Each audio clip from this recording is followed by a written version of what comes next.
আজ একটা খুবই ইম্পর্টেন্ট বিষয়ের উপর আলোকপাত করছি। এখানে লোকসভার পক্ষ থেকে যে নোটিশটা এসেছে সেটা কি, সেটা guidelines for national council for teacher education. ঠিক আছে, অর্থাৎ যে দীর্ঘদিন ধরে একটা কোর্ট কেস এবং বিভিন্ন রকমের অ্যাপিল এবং তারপর সেখান থেকে সেটার অ্যান্সার এবং রিপোর্ট আসছিল যে টেট পরীক্ষা বা টেট পাস করা বাধ্যতামূলক কতটা, সেই বিষয়টা নিয়ে কিন্তু ফাইনাল যেটা সিদ্ধান্ত লোকসভাতেও নেওয়া হয়ে গেছে। সেটা কী রয়েছে একটু দেখে নিই, ডিটেলসটা একটু বোঝার চেষ্টা করছি। বলছে, will the minister of education be pleased to state কি whether it is a fact that many teachers appointed before 2011 as per the guidelines of National Council for Teacher Education NCTE are still facing uncertainty and administrative hurdles related to teacher eligibility test TET in the country, if so the details thereof। অর্থাৎ এখানে বলেছে 2011 সালের আগে এখন এমন অনেক teacher রয়েছেন যারা টেট পাস করেননি এনসিটির গাইডলাইন অনুযায়ী।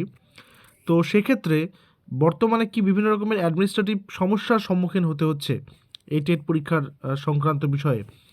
আর কি বলেছে, whether the government is aware of the fact that teachers appointed before 2011 were appointed under the rules and procedures applicable at that time when TET was not mandatory। খুব important part এটা।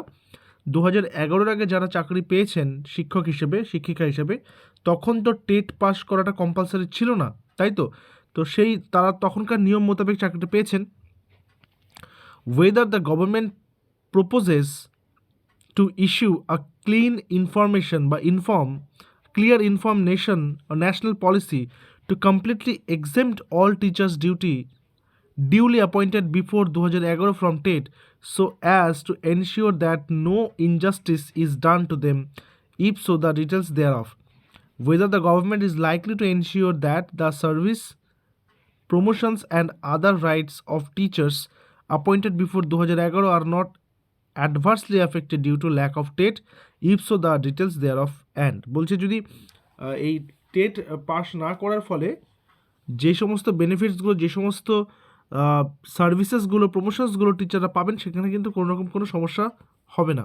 আচ্ছা, if not the reason there for answer দিয়েছেন। Answer কী রয়েছে, minister of state in the Ministry of Education Sri Jayant Chaudhary, in accordance with the provisions of sub-action of section 23 of right to education, right of children to free and compulsory education যেটা RTE Act যেটা 2009, the National Council for Teachers Education NCTE by Gazette notification dated 23 January 2010 laid down the minimum qualifications for a person to the eligible for appointment as a teacher for classes 1 to class 8 মানে primary and upper primary section। as per the notification, passing the teacher eligibility test is one of the essential qualifications for appointment as a teacher। অর্থাৎ TET হচ্ছে একটা essential কোয়ালিফিকেশনের একটা বলা যেতে পারে একটা term, এবং 2010-এর যেই 23 আগস্ট যেই নোটিশটা এসেছিলো, গেজেটটা এসেছিলো, সেই গেজেট অনুযায়ী কিন্তু এটা লাগু হয়েছে। The honourable Supreme Court of India vide its judgment dated 1/9/2025, মানে রিসেন্টলি যেই জাজমেন্টটা পাস করেছে 2025-এর জানুয়ারিতে, দিয়েছিলাম তোমাদেরকে আপডেটটা, held the TET is one of the minimum qualifications prescribed under section 23 of the Act and is mandatory for appointment as a teacher in schools covered under the Act। অর্থাৎ এখানে বলে দিয়েছে যে টেট পাস করা একটা compulsory বিষয়, একটা বাধ্যতামূলক বিষয়। এক্ষেত্রে একটা কথা বলে রাখি, যারা ওয়েস্ট বেঙ্গলের টিচার রয়েছেন, ওয়েস্ট বেঙ্গলের টেট লাস্ট হয়েছে 2023-এ, তারপর 24-এ হয়নি, 25-এও হয়নি, ঠিক আছে। এইবার যেটা মোদ্দা কথা সেটা হচ্ছে সিটেট পরীক্ষা কিন্তু প্রতি বছরই হচ্ছে, সেন্ট্রাল টেট পরীক্ষার কথা আমি বলছি। তো আপনারা যারা যেই ক্যাটাগরিতে চাকরি করছেন, সেটা প্রাইমারি হোক বা আপার প্রাইমারি হোক, আপনারা সিটেট যদি পাস করে যান, সিটেট পেপার 1 প্রাইমারির জন্য, সিটেট পেপার 2 আপার প্রাইমারির জন্য, তাহলেও কিন্তু আপনাদের হয়ে যাবে, ঠিক আছে। অর্থাৎ সিটেট পরীক্ষা কিন্তু আপনারা দিতেই পারবেন। এবং যেহেতু বলছে টেট পাস করতে হবে, সেন্ট্রাল টেটটা পাস করে থাকলেও কিন্তু আপনারা সমপরিমাণ সুবিধাটা পেয়ে যাবেন। In respect in service, teachers recruited prior to the enactment of the RTE Act, and the Honorable Court has, in exercise of its powers under Article 142 of the Constitution of India, held that teachers having more than 5 years of service remaining may qualify TET within a period of 2 years from the date of the judgment।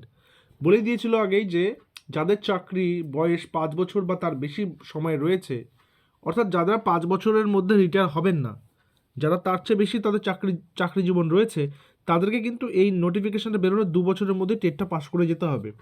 অর্থাৎ জাজমেন্টটা বেরিয়েছে কবে? 2025-এ। তাহলে 25 থেকে 26 এক বছর চলে গেল, এবার 26-এর মধ্যে কিন্তু পাস করে থাকতে হবে। Teachers having less than 5 years of service remaining as on the date of the judgment have been permitted to continue in service till attaining the age of superannuation without qualifying the TET.